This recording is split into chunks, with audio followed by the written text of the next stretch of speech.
What up? This is Tanya Daka of TanyaDaka.com, and I am here with my hookah and you on a Saturday morning. This week's podcast is brought to you courtesy of El Fajr.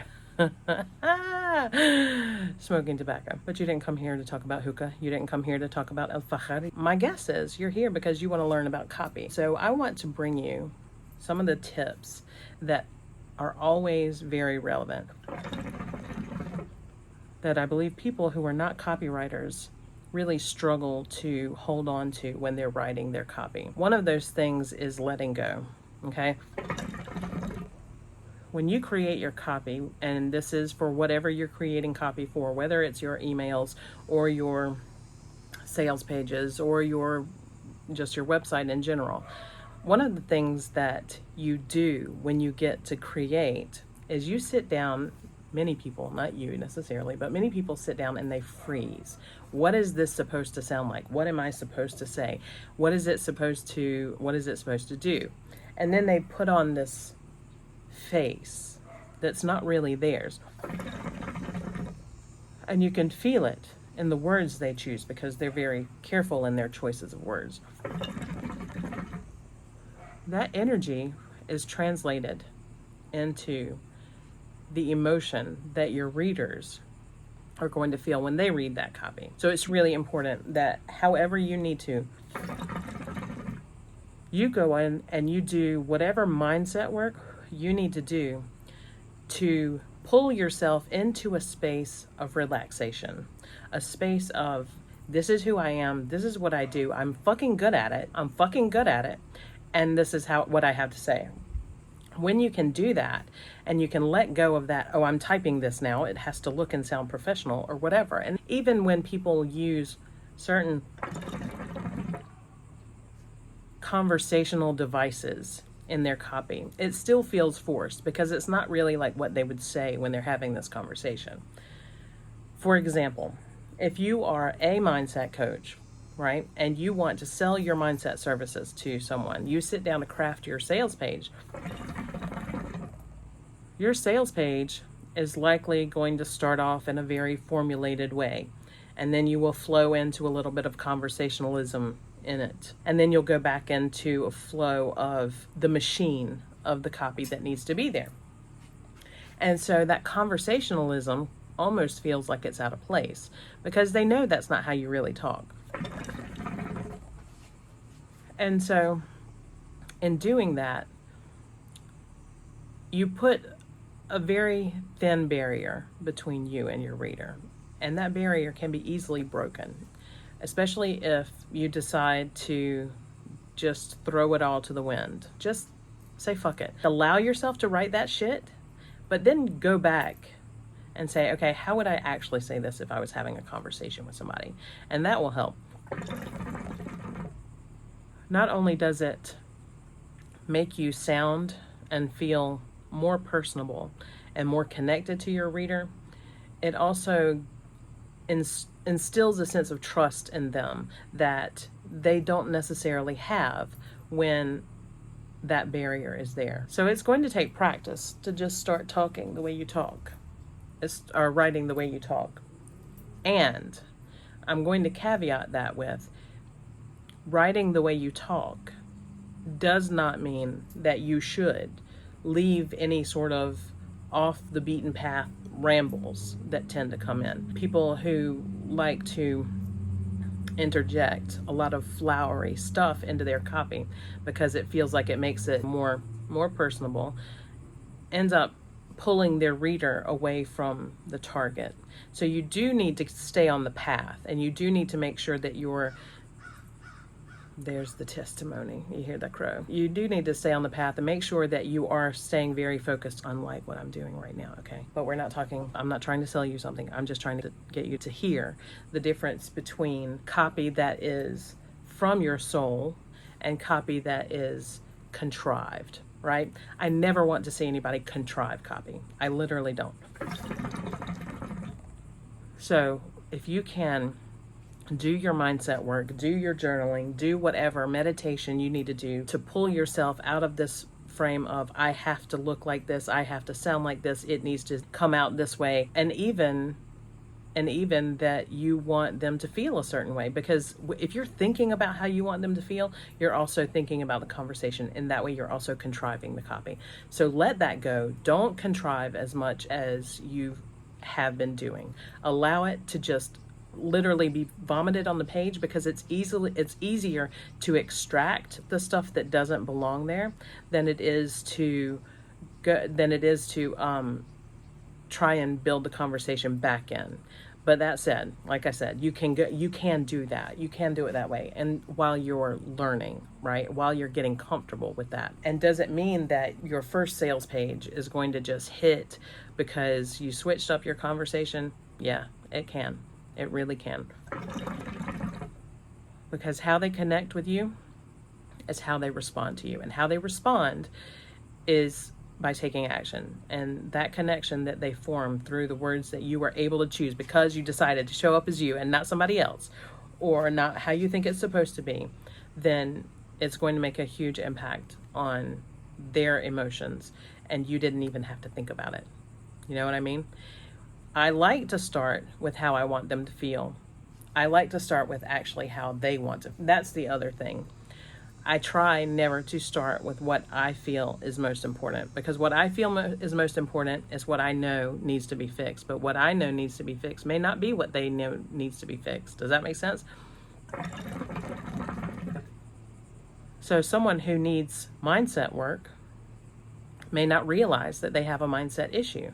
They may just realize that they're not able to take action the way that they thought they should be able to. And that way you need to speak to the habits that they know they're suffering with, or the patterns that they're struggling with, rather than what to be more important is getting that one particular aspect of their mindset on point. With that said, the two things that we know now that we want your copy to always focus around is being very relaxed, being within your sovereignty. If you can find your space, find this pillar of sovereignty to speak from, you're going to have a much better response.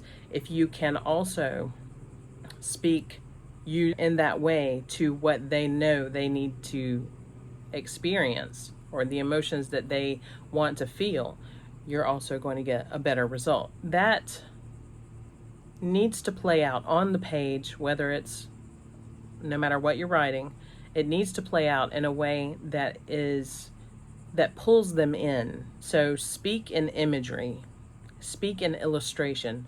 Don't speak in features and facts, right? For a mindset coach, that might look like talking to those struggles that I just mentioned, right?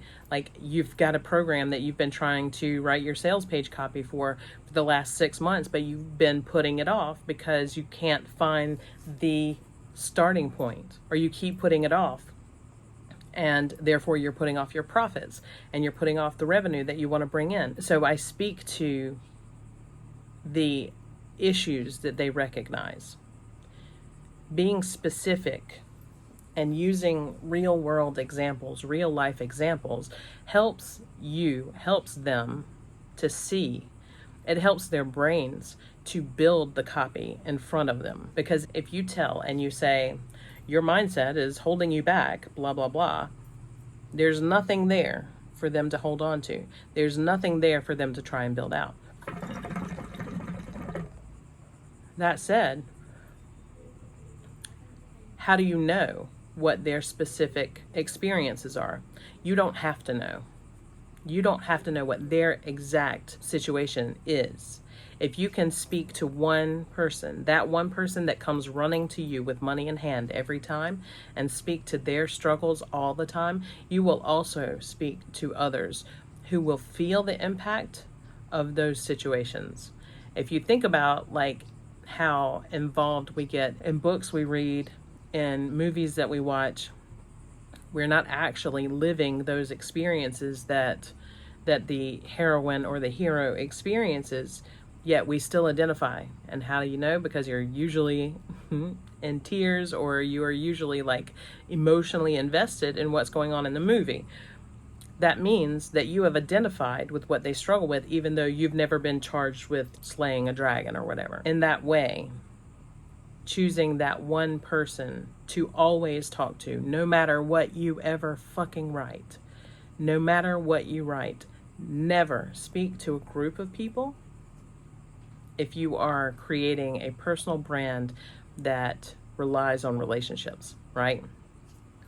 Speak to that one person, talk to them as if it's a one-on-one conversation. Allow yourself to tap into that person who is sitting across from you. Okay, put them in your mind. See them at the table with you, or see them walking down the street with you and having this conversation. And let them experience what their troubles are.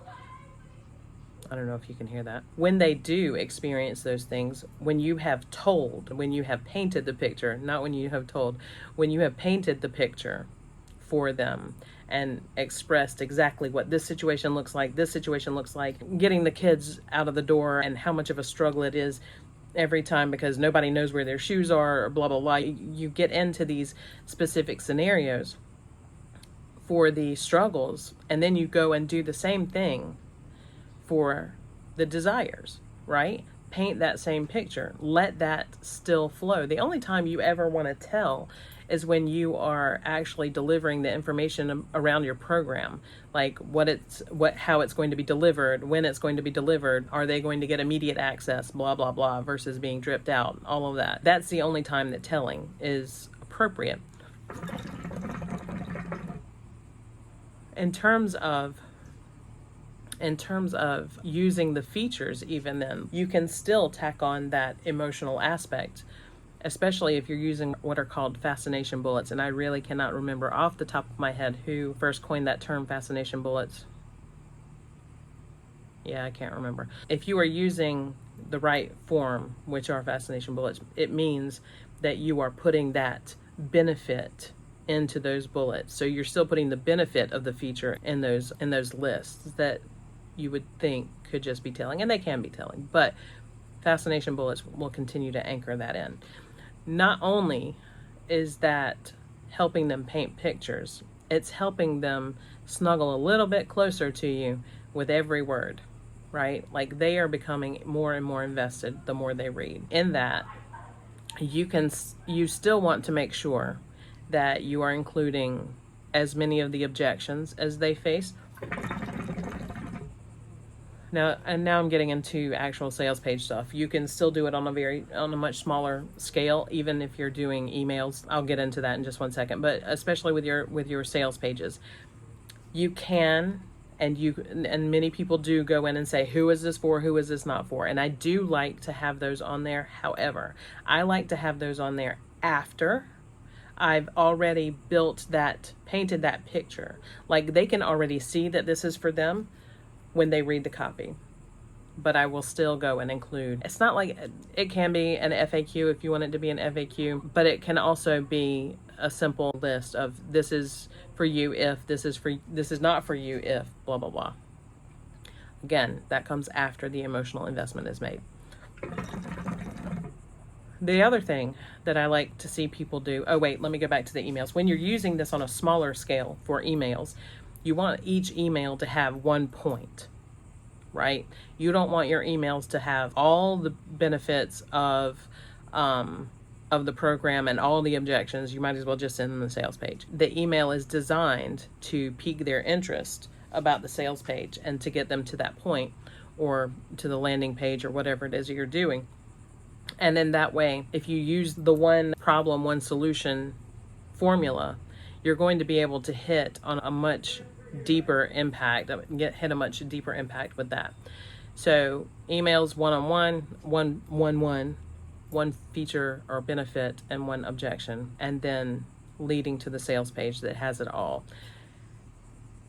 With that, how do you know which benefits and which objections you want to focus those emails on? What I do is create a hierarchy, right? What is the most important stuff for them? And that's what I'm going to hit them with first. And then I'm going to taper down the list as the campaign goes on. You'll find a much higher conversion rate if you are also tapping into a PS that is a little bit off of what the email talked about. It doesn't have to be a big explanation. It can be just hey, if you really want to create change in just 21 days, let's get in touch, or whatever. Check this out, and then let's get in touch.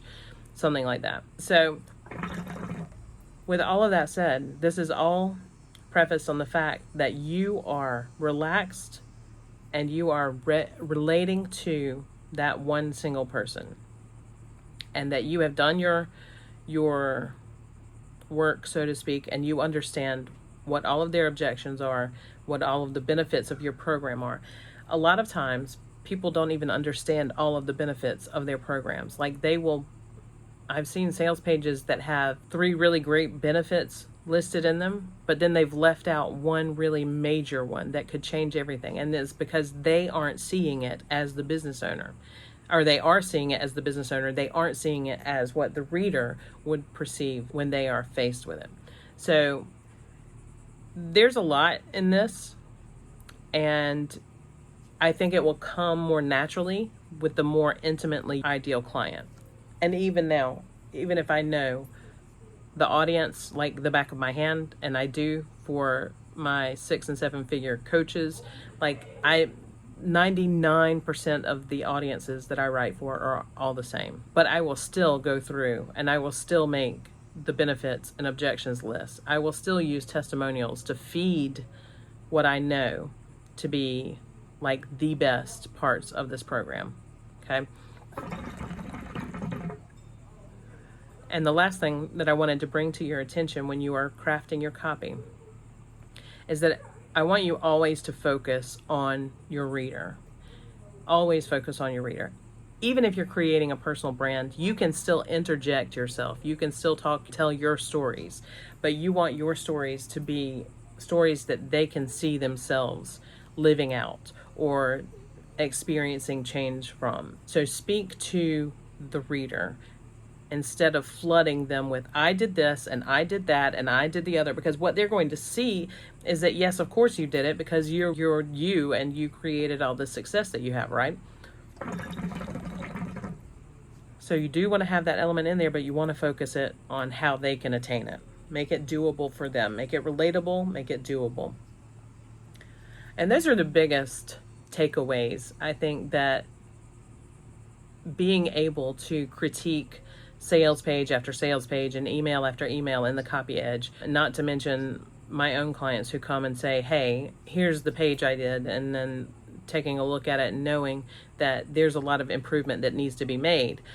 We can then up level it. We can then optimize it and so forth. But it is really telling that the biggest thing that you can do is to drop any sort of pretense about what you need to include and just be yourself. Then you can tap into these other mechanics. Then you can make sure those other bits and pieces are in and visible for them.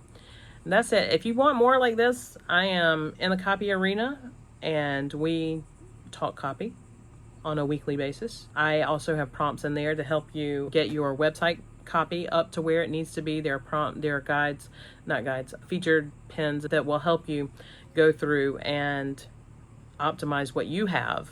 Maybe you need to rewrite it. I don't know. So there's the copy arena. There's the copy edge where I do copy critiques for you on a daily basis. And then we have the masterclass coming up on Wednesday. That is August. That is August what? August 10th, I think. Yes, it's August 10th. And it's going to be a masterclass held on knowing. I want you to write from your knowing, and I'm going to help you find your knowing so that you can. If you want to join us, just hit me up, let me know, and I will get you your ticket. That's it. Thanks for coming to hang with me, and I will see you next time.